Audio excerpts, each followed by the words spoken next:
Borges y la literatura universal. Conversaciones con los muertos ilustres.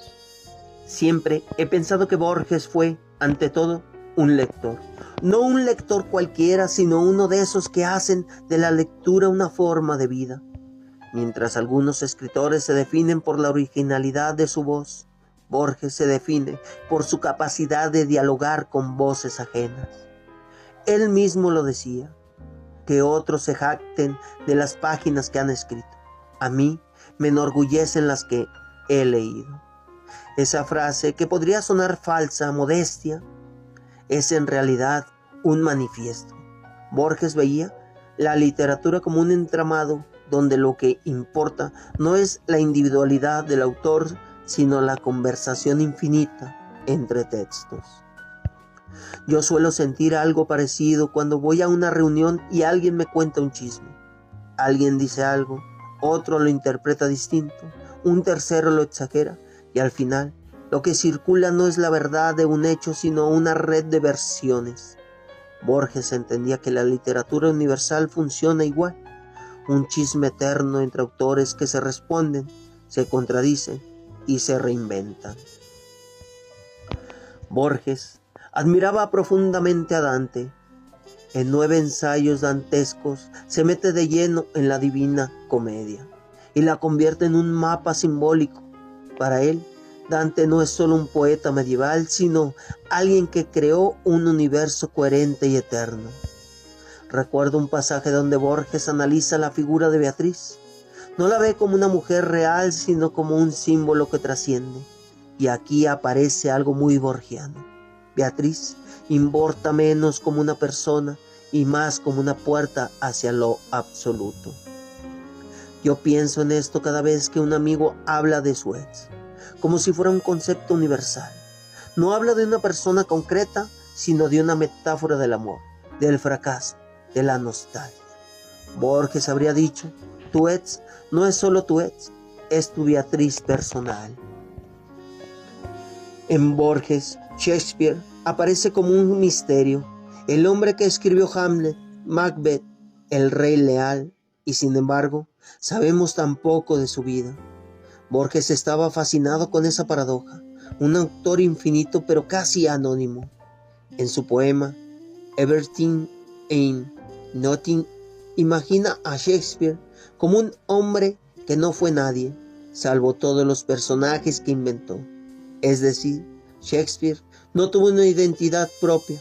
Fue Hamlet, fue Otelo, fue Lady Macbeth. Yo pienso que algo de eso nos pasa en la vida cotidiana. Cuando estamos en el trabajo somos una persona. Cuando volvemos a casa, otra. Cuando hablamos con amigos, otra distinta. ¿Cuál es la verdadera? Borges diría ninguna y todas. Somos Shakespeare en versión doméstica. Si Borges adoraba a alguien, era a Cervantes. El Quijote aparece una y otra vez en sus textos, pero lo que le fascinaba no era tanto la novela en sí, sino su juego con la autoridad y la ficción. En Pierre Menard, el autor del Quijote, Borges imagina a un escritor del siglo XX que reescribe el Quijote palabra por palabra. El resultado, sin embargo, no es el mismo libro. El texto de Menard es más complejo, más irónico, porque está escrito siglos después. Esa paradoja me recuerda a cuando leo mis propios mensajes viejos de WhatsApp. A veces encuentro frases que escribí hace 3 años y me parece escrita por otra persona. El texto es idéntico, pero el contexto lo transforma. Yo mismo soy mi propio Pierre Menard. Si hay un autor que Borges reivindicó antes que nadie en el mundo hispano, ese fue Franz Kafka. En sus ensayos lo presenta como un escritor que inventó un estilo y un mundo. Para Borges, Kafka no solo escribió cuentos, inventó a sus precursores. Esa idea es genial.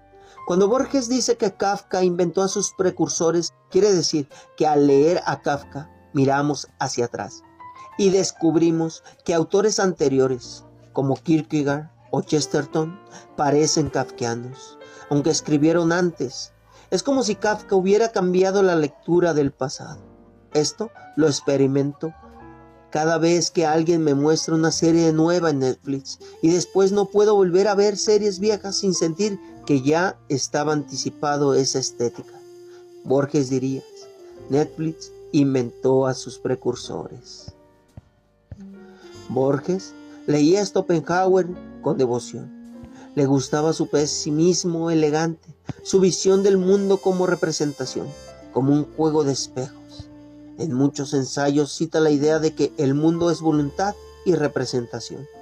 Para Borges, esa frase no era solo metafísica, era también literaria. La realidad se nos aparece como un relato, una ficción que intentamos organizar con palabras. Yo lo siento cuando abro mi celular y veo las redes sociales. La vida de mis amigos aparece como una representación cuidadosamente editada. No sé si es su vida real o un relato. Borges habría dicho, la vida en redes es pura schopenhaueriana representación, un Aleph digital. Borges creía que todo escritor es, en el fondo, un reescritor, que cada texto dialoga con otros textos. Lo expresó claramente, cada escritor crea a sus precursores. Esto quiere decir que la literatura universal no es una suma de libros aislados, sino una red. Cuando Borges escribe un cuento, lo hace conversando con Dante, con Cervantes, con Kafka. Y cuando lo leemos a él, también estamos leyendo a esos autores. La mejor comparación que se me ocurre es la música. Cuando escuchamos a una banda actual, siempre hay ecos de otras anteriores. Un riff que recuerda a Led Zeppelin, una letra que suena a Bob Dylan. La literatura funciona igual. Todo es cita, variación, eco. Harold Bloom hablaba del canon occidental. Borges, en cambio, vivía en un canon personal, mucho más amplio. Para él, la literatura argentina podía convivir con la china, la islámica, la medieval. En el jardín de senderos que se bifurcan, por ejemplo, mezcla espionaje inglés con metafísica china. En la busca de Averroes, imagina al filósofo árabe tratando de entender qué es el teatro, sin haber visto nunca uno. Esa amplitud de lectura lo hace único. Yo pienso en esto cuando entro a YouTube y termino en un bucle raro.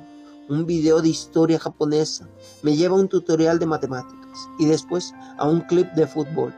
Borges habría disfrutado de YouTube, un Aleph andivisual donde todo cabe.